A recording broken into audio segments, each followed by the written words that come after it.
बिजली पानी का वादा पूरा होने के बाद अब बहुमत साबित करने की चुनौती। आज सदन में साबित करना होगा आम आदमी पार्टी को बहुमत।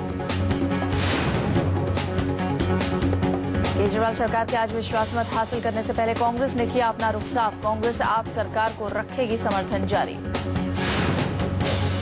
आपने सरकार गिरने का जताया अंदेशा। सियासी गलियारों में मचा हड़कंप, कांग्रेस ने किया सिरे से खारिज। दिल्ली कांग्रेस के अध्यक्ष अरविंदर सिंह लवली ने कहा, हमने बाहर से आप सरकार का समर्थन देने का फैसला किया और हमारी तरफ से सरकार को कोई खतरा नहीं। 70 सीटों वाली दिल्ली विधानसभा में आपके 28 विधायक हैं। कांग्रेस के विधायकों की संख्या 8 है, जबकि बीजेपी गठबंधन के 32 विधायक हैं। दिल्ली विधानसभा में बहुमत का जादुई आंकड़ा 36 है। नए साल के पहले दिन दिल्ली विधानसभा के सत्र की शुरुआत। विधानसभा की कार्रवाई के पहले दिन सभी विधायकों ने ली शपथ। 7 दिन का होगा असेंबली का सत्र। केजरीवाल सहित आपके तमाम नए नवेले विधायकों ने ली शपथ। कार्यवाहक अध्यक्ष मतीन अहमद ने सभी नवनिर्वाचित सदस्यों को दिलाई शपथ। बीजेपी का आपके विधायकों की टोपी पहने विधानसभा में आने पर आपत्ति। विजय जोली ने कहा, विधानसभा में टोपी पहनना नियम के खिलाफ। सीएजी करेगा बिजली कंपनियों का ऑडिट। दिल्ली के उपराज्यपाल का निर्देश। केजरीवाल ने कहा, कंपनियों के पास ऑडिटिंग कराने की नहीं है वजह। ऑडिट पर सरकार के सवाल पर कंपनियों ने जवाब में कहा था कि ऑडिट का मामला दिल्ली हाई कोर्ट में चल रहा है, ऐसे में कोर्ट के फैसले का इंतजार करना चाहिए। केजरीवाल ने दलील मानने से किया इनकार। अरविंद केजरीवाल ने कहा कि रैन बसेरों की हालत सुधारने के लिए दिल्ली के सभी एसडीएम को दिया आदेश, रात को घूमें और देखें कि कहां-कहां लोग खुले में सो रहे हैं। भ्रष्टाचार के खिलाफ कांग्रेस बीजेपी में प्रदर्शन की होड़। यूथ कांग्रेसियों ने की राजनाथ का घेराव करने की कोशिश। बीजेपी ने किया राहुल का विरोध। सूचना प्रसारण मंत्री मनीष तिवारी ने जारी किया डीएवीपी का सालाना कैलेंडर। कैलेंडर का मकसद लोगों में सरकार की स्कीमों के बारे में जागरूकता फैलाना। कैलेंडर जारी करने के मौके पर सूचना प्रसारण मंत्री मनीष तिवारी ने कहा, कैलेंडर जारी करने का उद्देश्य 10 साल में भारत की तस्वीर कैसे बदली बयां करना है। मालदीव के राष्ट्रपति यामीन गयूम ने की विदेश सचिव सुजाता सिंह से मुलाकात। गयूम हाल ही में चुने गए हैं मालदीव के राष्ट्रपति।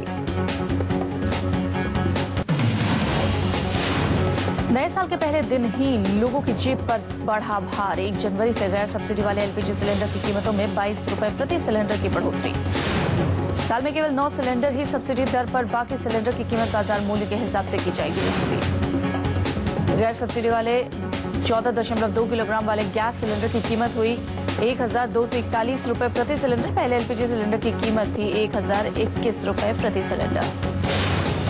दिसंबर से लेकर अब तक गैर सब्सिडी वाले गैस सिलेंडर की कीमतों में तीसरी बार बढ़ोतरी। 1 दिसंबर को 63 रुपए प्रति सिलेंडर, 11 दिसंबर को 3 रुपए 50 पैसे प्रति सिलेंडर की वृद्धि की गई थी। सीसीईए में मेगा पावर पॉलिसी में संशोधन पर विचार। आज ऊर्जा मंत्रालय की ओर से लाया गया था प्रस्ताव। वायुसेना के लिए 12 वीवीआईपी हेलीकॉप्टर्स की खरीद के लिए एंग्लो इतालवी कंपनी अगस्ता वेस्टलैंड के साथ किए गए 3,600 करोड़ रुपए के करार को भारत ने रद्द कर दिया। अगस्ता वेस्टलैंड डील में 307 करोड़ रुपए के कमीशन के भुगतान का आरोप लगने के बाद भारत ने इसे रद्द करने का फैसला किया। भारतीय वायुसेना के पूर्व प्रमुख एसपी त्यागी इस मामले में एक आरोपी हैं। इस मामले की जांच सीबीआई कर रही है। लोकपाल बिल को राष्ट्रपति की मंजूरी। प्रणब मुखर्जी ने बिल पर किए दस्तखत। लोकसभा और राज्यसभा के पास हो चुका है बिल। लोकपाल विधेयक को 17 दिसंबर को राज्यसभा में पारित किया गया था और इसके अगले दिन लोकसभा ने भी इस पर अपनी मुहर लगा दी थी। ठंड से बचने के लिए एम्स के बाहर बने टॉयलेट में सोने को मजबूर मरीज। कई मरीजों ने खुले आसमान को बनाया आशियाना। दिल्ली के पीडब्ल्यूडी मंत्री मनीष सिसोदिया ने दिया गरीब मरीजों को पक्के नाइट शेल्टर बनाने का आश्वासन। हफ्ते भर के अंदर बनाए जाएंगे शेल्टर।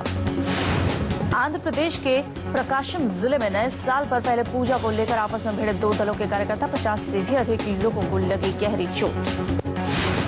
सड़क पर खड़ी गाड़ियां, बसों और सड़क किनारे लगे बैनर पोस्टर्स पर भी दोनों दलों के कार्यकर्ताओं का फूटा गुस्सा। तमाशबीन बनी रही पुलिस।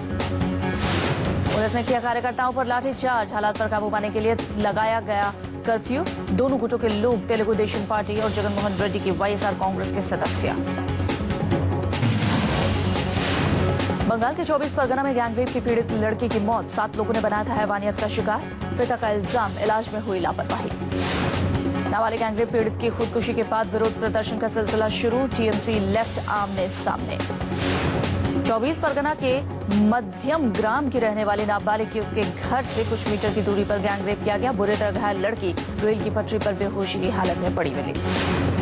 जैसे ही पीड़िता की मौत की खबर फैली, लेफ्ट संगठनों के कार्यकर्ताओं ने अस्पताल परिसर के अंदर और बाहर विरोध प्रदर्शन किया। महिला कार्यकर्ताओं ने अस्पताल परिसर में मूक रैली निकालकर प्रदर्शन किया। गैंगरेप के आरोपी 6 लोग गिरफ्तार। पीड़ित के परिवार ने आरोपियों के लिए फांसी की सजा की मांग की।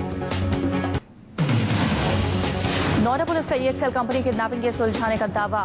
वाइस प्रेसिडेंट को किडनैपर्स से कराया आजाद, ड्राइवर ही निकला मास्टरमाइंड। गोरखपुर विश्वविद्यालय के कबीर हॉस्टल के छात्रों पर पुलिस ने आंसू गैस के गोले छोड़े। छात्र अपने साथी की साइकिल से एक्सीडेंट के खिलाफ कर रहे थे सड़क जाम। आक्रोशित छात्रों को समझाने पहुंची पुलिस पर छात्रों ने किया पथराव। उग्र छात्रों को रोकने के लिए पुलिस ने किया आंसू गैस का इस्तेमाल। नागपुर के कांग्रेस विधायक सुनील केदार और समर्थकों की दादागिरी। सावनेर तहसील के पाटन सावंगी गांव पर बन रहे टोल नाके को किया आग के हवाले। टोल बूथ आग से नेशनल हाईवे 69 पर कई घंटों तक लगा रहा जाम। विधायक ने कहा, टोल नाका शुरू होने से किसानों और आम लोगों को होगी परेशानी। जोधपुर में पेट्रोलिंग के दौरान हुए हमले में बुरी तरह जख्मी SI राजेश मीणा के अस्पताल में मौत। 27 दिसंबर को मीणा पर हुआ था जानलेवा हमला। फरीदाबाद पुलिस ने गैंग रेप के आरोपी 7 लोगों को किया गिरफ्तार। 28 दिसंबर को गैंग रेप का मामला दर्ज होने के बाद से ही फरार थे आरोपी। 28 दिसंबर को 8 लोगों ने युवती को लिफ्ट देने के नाम पर किया था अगवा। पीड़ित से 8 लोगों ने किया था गैंग रेप। मुंबई में सक्रिय है मोबाइल चोरों का गिरोह। थिएटर का टिकट कटाते लोगों की जेब से कर देते हैं मोबाइल पार। कैमरे में कैद हुई चोरी। मोबाइल चोरी का CCTV फुटेज देखकर मुंबई पुलिस हुई सतर्क। मोबाइल चोरों को पकड़ने के लिए बिछाया जाल, लेकिन अब तक है खाली हाथ। दलित मेमोरियल पार्क निर्माण घपले में मायावती सरकार के पूर्व मंत्री नसीमुद्दीन सिद्दीकी और बाबू सिंह कुशवाहा के खिलाफ केस दर्ज। सिद्दीकी और कुशवाहा के अलावा 19 लोगों के खिलाफ केस दर्ज। 1400 करोड़ के घोटाले के आरोप में दर्ज हुआ मामला। पश्चिम बंगाल के मालदा में 2 दिनों में 13 नवजात शिशुओं की मौत। अस्पताल प्रशासन पर लापरवाही का आरोप। अलीगढ़ में जेल के पीछे एक के बाद एक नरमुंड निकलने से पहले सनसनी। रिहायशी इलाके में नरमुंड देख सहमे लोग। कानपुर के बर्ड सैंक्चुरी में पहुंचे विदेशी पक्षी सैलानियों की लगी भीड़। विदेशी पक्षी भारत में देती हैं अपने बच्चों को जन्म। कश्मीर घाटी में मौसम की सबसे बड़ी बर्फबारी। सामान्य जनजीवन ठप। घाटी का देश के बाकी हिस्सों से संपर्क टूटा। बर्फबारी से पर्यटकों के चेहरे पर दौड़ी खुशी। घाटी में शीतलहर से थोड़ी निजात मिली। भारी बर्फबारी की वजह से कश्मीर यूनिवर्सिटी ने टाले सभी एग्जाम। लगातार बर्फबारी से कश्मीर में हुई बत्ती गुल। श्रीनगर में भी बिजली सप्लाई करने में हो रही दिक्कत। बर्फ हटाने का काम शुरू। बर्फबारी से कश्मीर के मुख्य मार्ग बर्फ से ढके। यातायात पड़ा ठप। पीर पंजाल पहाड़ी में सबसे ज्यादा बर्फबारी। सबसे भारी बर्फबारी हुई दर्ज। मौसम विभाग ने राजमार्ग से सभी वाहनों को हटाने का दिया आदेश। साउथ अफ्रीका दौरे से लौटी टीम इंडिया। घर वालों के साथ धोनी के धुरंधरों ने मनाया हैप्पी न्यू ईयर।